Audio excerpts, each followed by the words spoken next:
We are live, man. Yeah. We are live. Yeah. So today we're talking about interest rates.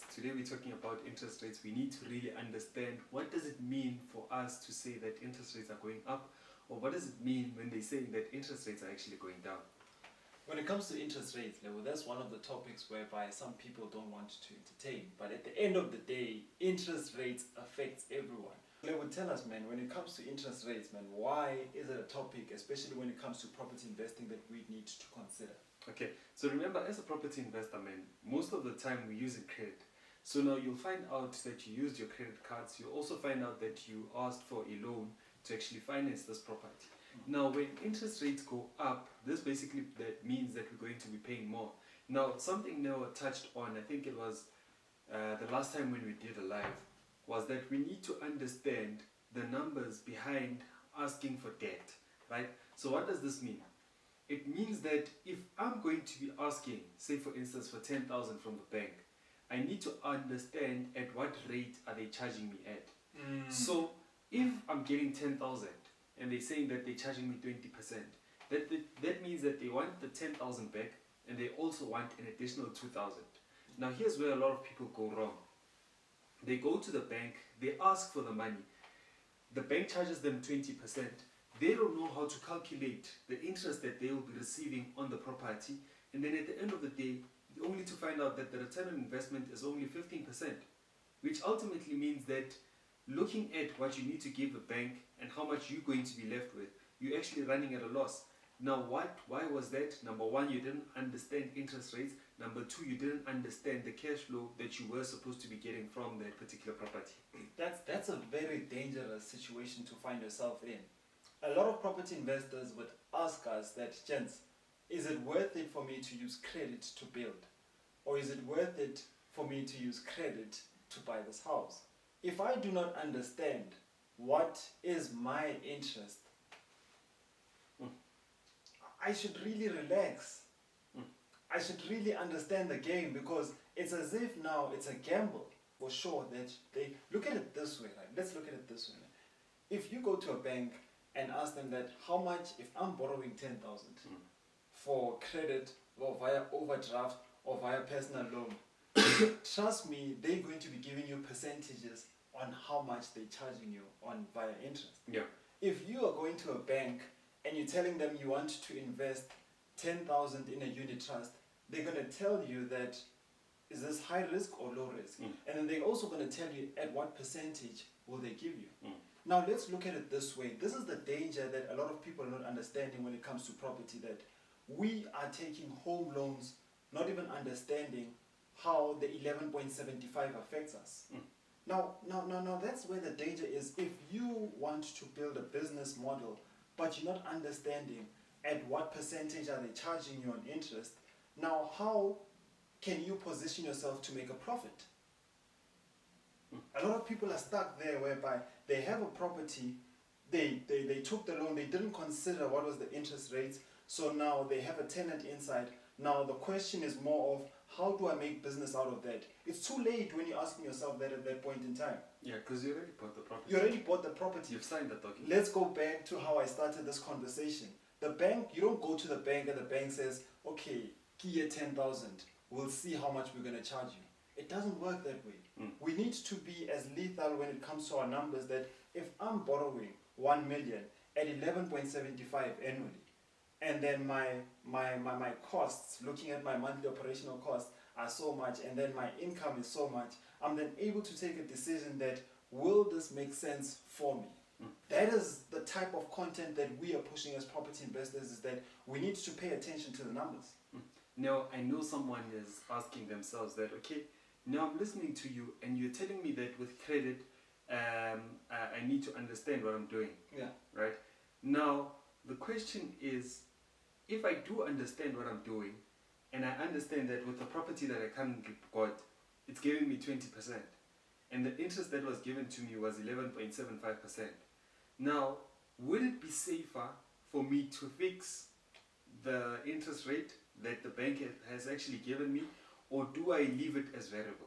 Okay, so let's first explain variable and fixed, right? So when we're talking about fixed, we are saying that I went to the bank, I applied for 1 million house, and then the bank said, you qualify for 11.75. Do you either want? Here's the thing. They didn't ask me on I don't remember being asked that question. They also didn't ask you the question, right? But here's the funny thing. So you ask yourself, do they put you under one by default variable? Yeah. Yeah. Or do they put you... Unless if you say otherwise that you want a fixed one. So then you not understanding the difference between variable and fixed, and then you not taking that conscious decision that I want variable, ultimately then says that your business model is reliant on the banker or whoever who's deciding if it should be variable or fixed, which is a danger for me, bro. Because I can imagine someone taking such a decision on my behalf with my property. That's crazy, bro. So would you say someone should keep it as variable or as fixed? I wouldn't say keep it as variable or fixed because of our different risk appetites. Now, what do I mean that we have different risk appetites? Me personally, I would leave it on variable because I want to ride the wave. So what do I mean by saying ride the wave? If interest rates didn't go up like it didn't go up this time this week, there was an announcement whereby it stayed at 11.75. That means my bond repayment is staying the same.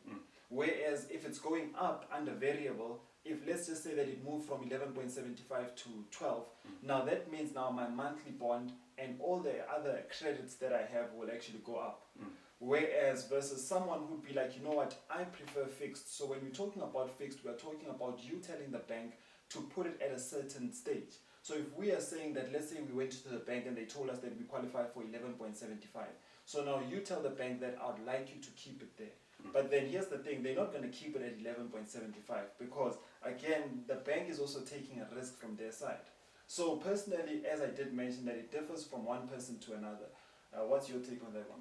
And my take on this one is exactly like what you're saying right now. That I need to understand what type of person am I. Am I a person that will ride the wave, or am I a person that wants to be safe, right? And now you being safe, what does that really necessarily mean? What is safe? Right? What is safe? You're right by asking that question. Now, if I'm saying that the bank is going to be giving me 11.75%, if I want a fixed interest rate, chances are the bank is going to lock me in at a higher price than the 11.75.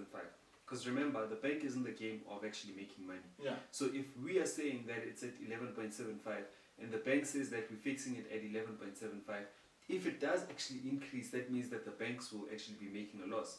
Now, the question is that if they do fix it, with how much will they actually increase it by? So you find out that when they do actually increase it, it's now no more 11.75. Let's say it's 12.25. Let's not even do a drastic change. It's 12.25. Now the question is, if interest rates have stayed the same, like it happened right now, what does that mean for your business? It means that you'll be actually making a loss. If we have two individuals that did the same, that bought the same property and with the same interest rates, however, one did a variable and the other one did a fixed interest rate, this basically means that the one with the variable will still be making more money than the one with the fixed interest rates. If it stays the same. If it stays the same. Okay. Now, I know when people are looking at this, they probably like, no, but I could have saved when interest rates were at 7%. Now, I had a conversation with someone, they were like, alright guys, 11.75 is too high. Let it stay at 8%. No, 8% would be awesome. 8% would be awesome. Now, we were having this conversation when someone was saying that I could have fixed it when it was at 7%. Now, here's the problem about market conditions. Market conditions are based on speculation. So we are all thinking what is going to happen, right? So that's why when you go online and you ask Google that, will interest rates increase the next time? And some people are saying they will increase, some people are saying that it won't increase. Now, these are speculations. It doesn't necessarily mean that if Nell said interest rates are going to increase, then interest rates increase, right? Or interest rates are going to decrease, then interest rates decrease. There's going to be a whole lot of conversations about what's going on in the market and are they planning on increasing or decreasing the interest rates. Now, here's where the problem is. If it was at 7% and then market conditions were still good, and then it did decrease, you fixed it at 7% at its lowest, right? Market conditions did actually go better and we went to 6%. Are you then going to say that, no, we should have fixed it at 6%? the thing about economics and market condition is that you can only understand in hindsight. So you can only understand looking back that, yo, I should have fixed then at 7%. But at this current point, it's already at 11.75%. Some of you guys will be like, no, the economy is not actually doing well. This might go up. And you fix it at 11.75.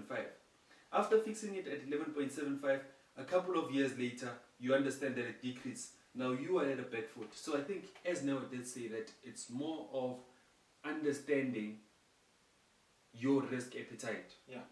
If you are saying that I'd rather ride the wave, then you should ride the wave.